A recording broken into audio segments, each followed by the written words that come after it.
Good morning, Boker Tov, on this fine Sunday. And I hope that the mic works throughout the class last week. The last 10 minutes, the mic dropped. My apologies for that. Hopefully it doesn't happen this week as we have wonderful words of Torah to share with you. Let's start, as we always do, with a little mitzvah of giving tzedakah. If you have a pushka in your home, you could do so as well, so that God blesses us, that the right words should be shared and inspire both myself and the listeners. And we also always start with a bracha on this delicious. Today I want to tell you that even though the title of the class is Sunday Morning Torah and Coffee, I need to be honest, this is Torah and chocolate milk today, or hot cocoa, hot chocolate. Anyway, l'chaim baruch atah Adonai Eloheinu melech haolam she'hakol niyeh b'dvaro. Ooh, too sweet. Way too sweet. But let us all have a way too sweet week. So, the title of the class is, do you hear about the Shtut Meshugener? This is Yiddish words. Shtut means city in Yiddish, German, Stadt. And Meshugener, probably more of the audience over here, my dear friends, know what Meshugener means. The city crackpot, the city nutcase. Who was the Shtut Meshugener? Now you have to remember that in the days of the shtetl, there was, basically you grew up in your little town or your little village, and that's who you grew up. And throughout your life, that's who you knew. You knew a couple of people that were in the village. Your Bubba's, Ada, parents, children all lived there for their entire life, basically. And you had very, very little interaction with anybody beyond those walls of the shtetl, and knew not much of what's going on in the world. But then, there was the Shtut Meshugener. The Shtut Meshugener was the fellow who craved for attention. He was Meshuggah, and he was the entertainment of the town. He was entertainment, and the cities had their own Meshugener. So I say this, with the Torah portions that we're reading about these weeks, this past week, Bo, and this week, Beshalach, we read about the actual Exodus. The actual Exodus, where the Jews left Egypt and they traveled in the desert, they traveled to Israel. And so much has been discussed and spoken about, and in the Torah itself, that the mitzvahs and the commandments that we do all has a resemblance.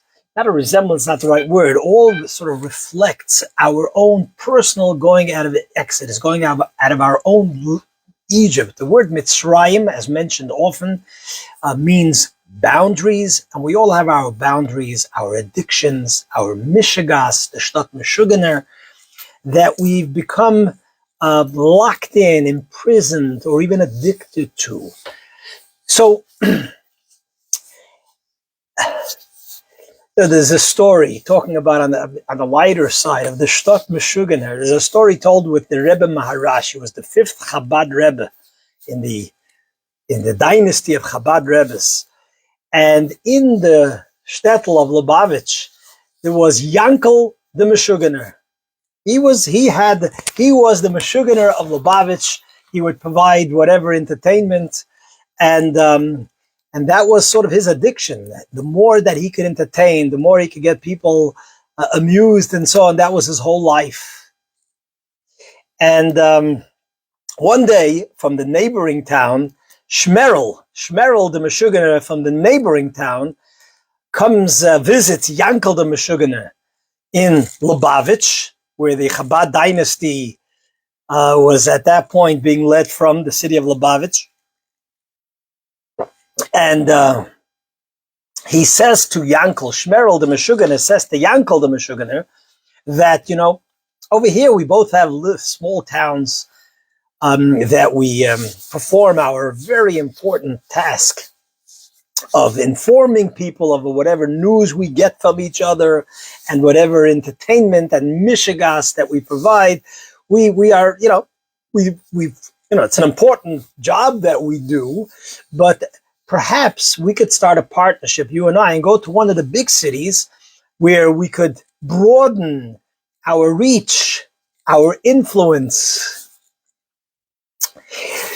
So Shmerel and Yankel have this discussion, and Yankel says to Shmerel, he says, it's a very worthwhile idea and proposal and so on, but I am in Lubavitch, and before I make such a decision, I need to consult with the Rebbe. This is very important. I need to consult with the Rebbe. I'm a little paranoid about the mic, so I'm checking it from time to time. I need to consult with the Rebbe. So he goes over, he tries to get an appointment with the Rebbe. And of course, the Gabayim are those who are the secretaries of the Rebbe and make sure they schedule the appointments, and also, they make sure to keep the spam out. Said to Yankel, stop bothering the Rebbe. He was the Shtut Meshugener. He was the city crackpot. Don't bother the Rebbe. He says, I gotta talk to the Rebbe. It's very important. No, they wouldn't allow.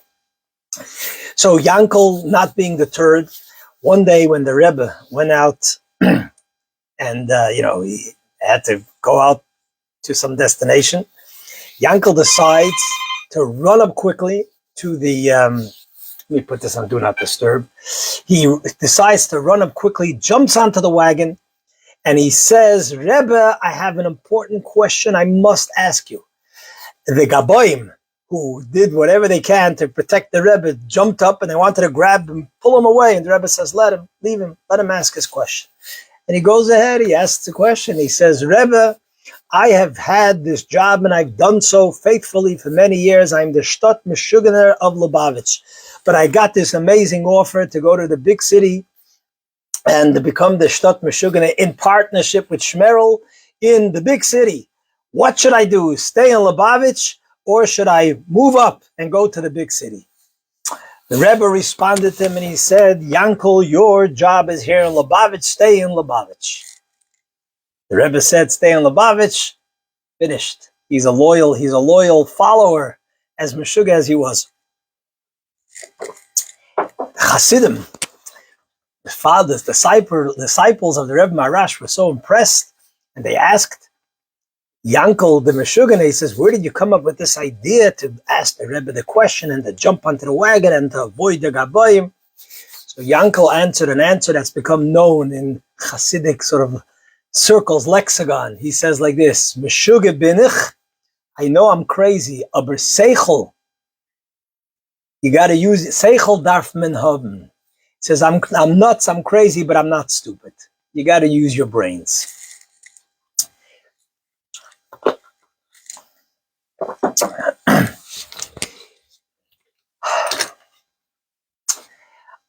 I say this because as we're learning the parshiyot, the portions of this week, and as I want to apply it to a simple and powerful message, and also to occurrences that happened last week, important, highly important occurrences. So I want to sort of share this observation, this thought. We live in a time, including what I'm doing right now. It used to be, as mentioned as we started, that your audience was very, very limited. Who could you talk to? You could talk to a couple of friends. You went to shul, or you went to some social event, okay, maybe a little bit more, and that's where it stopped. But today, every single person has the potential to have an audience of thousands and beyond.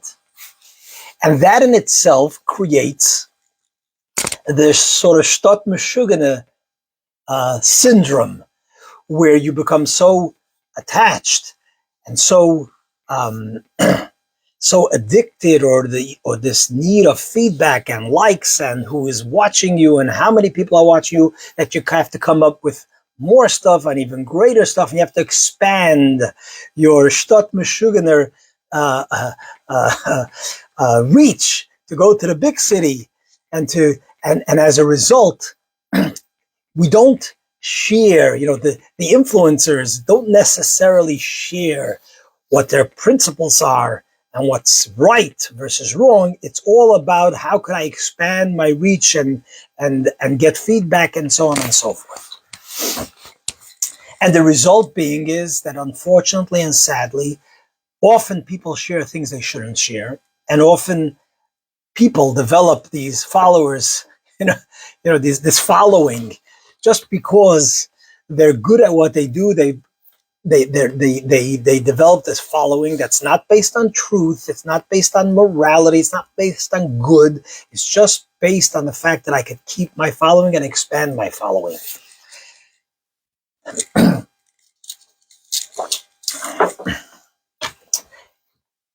And I will even go as far, and again, you could agree, disagree with me, and I'm not saying this with absolute certainty and conviction. I see people share, I love my wife, and I love her for 20 years, and she's the best, and she's the greatest. To me, that's more a private, sort of personal, deep relationship that you have with your spouse. I'm not sure if that is something that you need to share on social media. Like, does that enhance your relationship with your loved one? You share, there's things that people share that is beautiful to share. You have a simcha, you have a child, you have a wedding. Beautiful, beautiful. But some of these relationships that you have, especially with your spouse, I don't know, to me, you're welcome to disagree. To me, this is like, it's in Jewish law, there's a certain degree of modesty. You don't go around, kissing your spouse in public and so on, because it's a very deep personal relationship that you have with one another. And the more personal and deep it is, the more enduring it is. So these public displays, I don't know, doesn't sit well with what I believe is the spirit of Torah and so on. And sometimes it's actually against the spirit of Torah. But let's just, getting that out of my mind, out of my system. You could agree, you could disagree, but life goes on. But then, when it starts becoming destructive is when people share stuff that is not necessarily good, which is not good, or they start doing crazy things which could become harmful and so on. Interestingly enough, the greatest influencer of all time was Moshe Rabbeinu. And Moses, our teacher, when God tries to convince him to reach out and redeem the Jewish people from their slave enslavement from Egypt, and the enslavement mentality, the inner enslavement, what does Moshe Rabbeinu say? He says, "Lo ish dvarim anochi." I'm not a man of words. Moshe was not one to just talk. He was, as we mentioned, and this is part of what we discussed last week, he wasn't like this great, sophisticated or fancy or eloquent orator. Lo ish dvarim anochi. He was very reserved. He did not want to speak, and yet it is his words, and it is he who has become the greatest influencer of all time.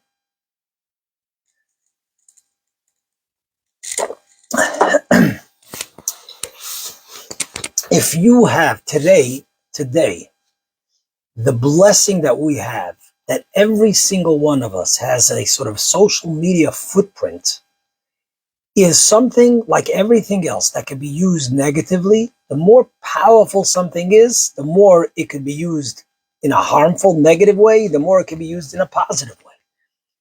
And for us to use it in a positive way, we need to have certain grounding, like the Shtut Meshugener we spoke about. His grounding was that he went to the Rebbe Marash. He had a teacher, he had a mentor that he knew he has to get guidance from.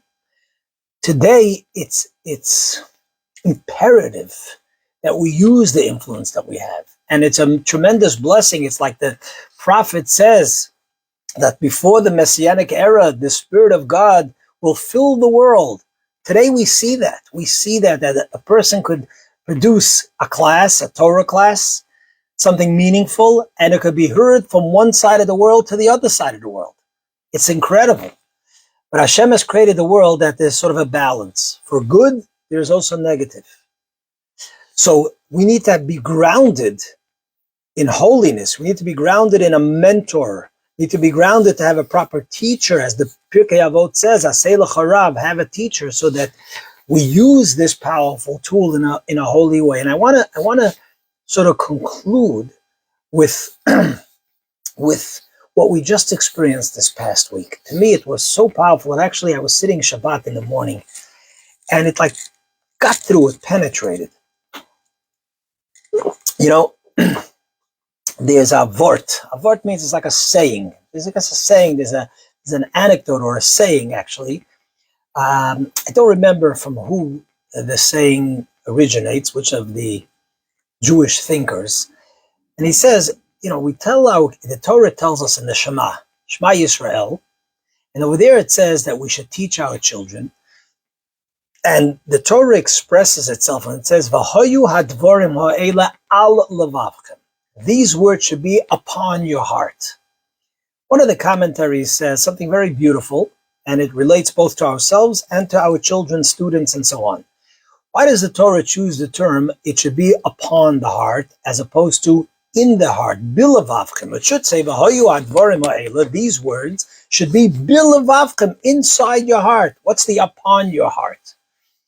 So one of the commentaries says a beautiful thought. He says, you know, often, both when we learn a subject ourselves, we learn Torah. You know, sometimes I tell whoever it is, you should learn more Torah. Rabbi, I don't find it inspiring. This doesn't have meaning to me. Or you tell your children something, and you don't feel that it's getting anywhere. So the Torah is telling you the following. The Torah is saying, these words should be upon your heart. What does it mean? It means that sometimes you don't see how it's penetrating, but it sits right on top of the heart, and you do not know whether in a day from now, in a week, a month, a year, 5 years, 10 years from now, all of a sudden, that which is sitting on top of your heart, your child's heart, your student's heart, all of a sudden seeps in, and it penetrates, and it finds a mark. I find that with myself. Sometimes something that I heard from a teacher maybe 10 years ago, and all of a sudden, it clicks. It enters the heart. So we live in a time now there is so much information coming our way. Shabbat morning is my favorite time. I've shared this with my friends over here, listening to this class many times. It's quiet. There's no technology because it's Shabbat. Phones and all that is forbidden. I sit Shabbat early morning, 5, 6 o'clock a.m. That's my favorite Torah study time. And my brain is then, you know, more tuned in rather than constant distractions and phone calls and messages and so on. And one of the many things that happened last week sort of got into my heart. It got me all emotional. What was that? So there were hostages released last week from Gaza. There was hostages released on Thursday. There was hostages released on Shabbat. And of course, there's a lot of sort of pain and struggle with that whole hostage release, whereas everybody is joyous, overjoyed to see the hostages coming back after 482 days. But at the same time, the price and the release of murderers that are committed to killing is a very, very painful, difficult price. And therefore, there's much struggle amongst our people of whether this is what should be done. But putting that aside, it's still amazing to see these hostages coming home. So here we see good versus evil, much fanfare, and just a couple of words, and the impact of good versus evil. So here you have the Hamas, savage animals, taking the release of these hostages, in this case, 3 female hostages, and they are PR savvy, and they know that everybody watches and everybody's watching. So what do they use that moment that everybody will watch to create more fear, to create more humiliation of the hostages, of the Jewish people? That's what they use it for.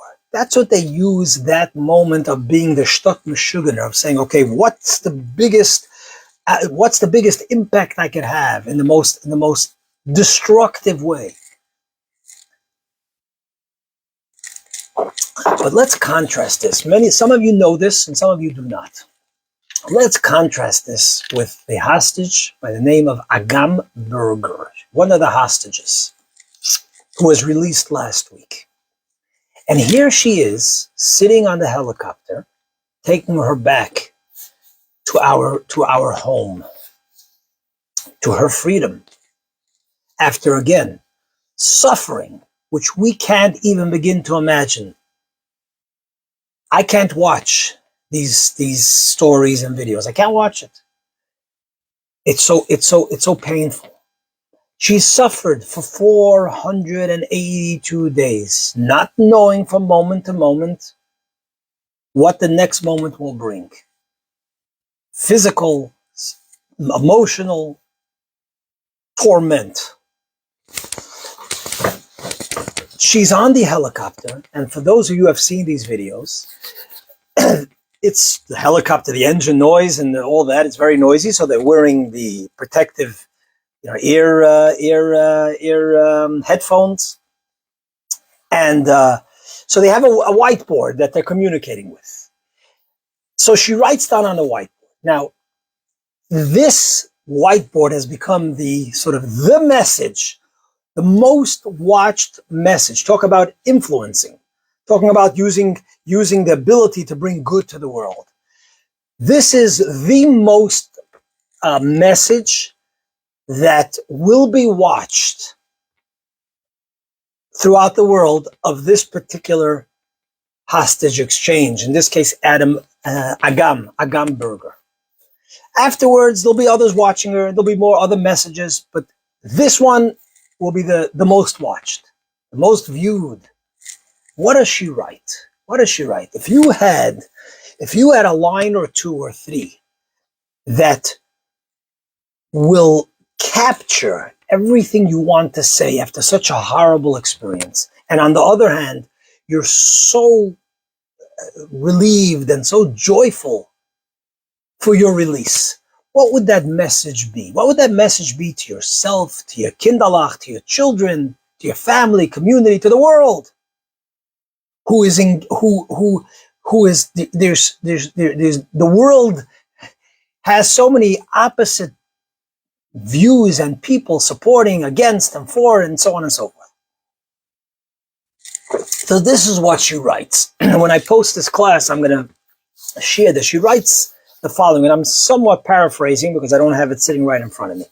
She says like this: B'derech emuna bacharti, be'emuna or b'derech emuna shafti, which means the following: in the path of faith I have chosen, and with that path of faith I have returned.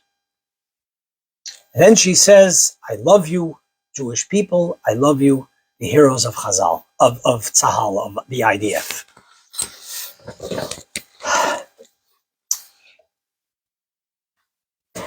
While she was in captivity, although she did not come from a particularly observant home, interestingly, both her mom and she, Agam, who were not able to communicate with each other, took upon themselves to keep the holy Shabbat. While her mother and she says she made sure to keep kosher. She made sure to fast on Tisha B'Av. She did whatever she can as b'derech hamuna, in the path of faith, not just faith, but to bring that faith down into actions of observance, of Torah observance. And this is the message, and this is what kept her going for the 482 days.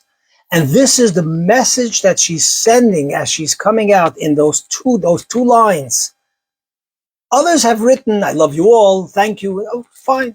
But this was her message. And this is what this is what got through to me, so to speak.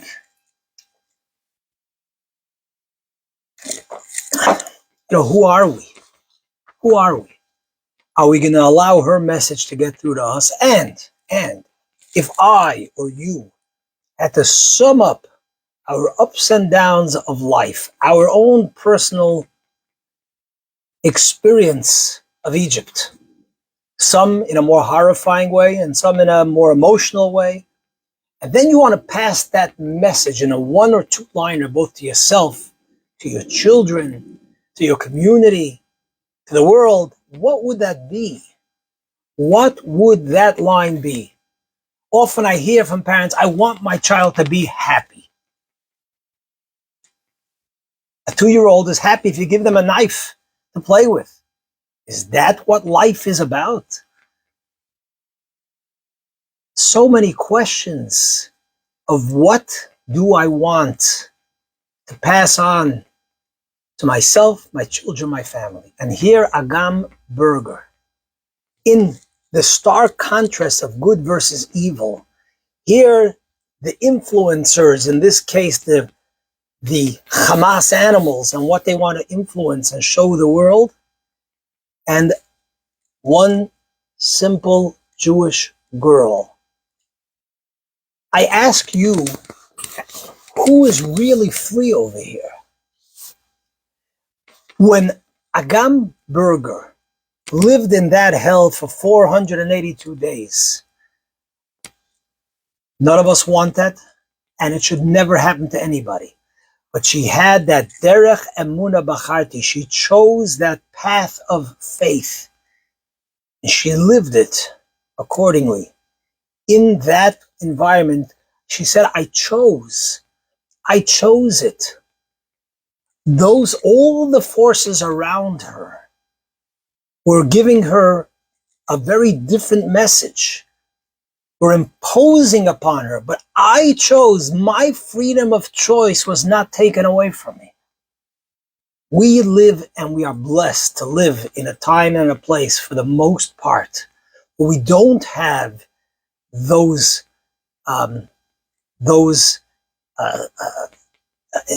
struggles, those challenges around us. Baruch Hashem.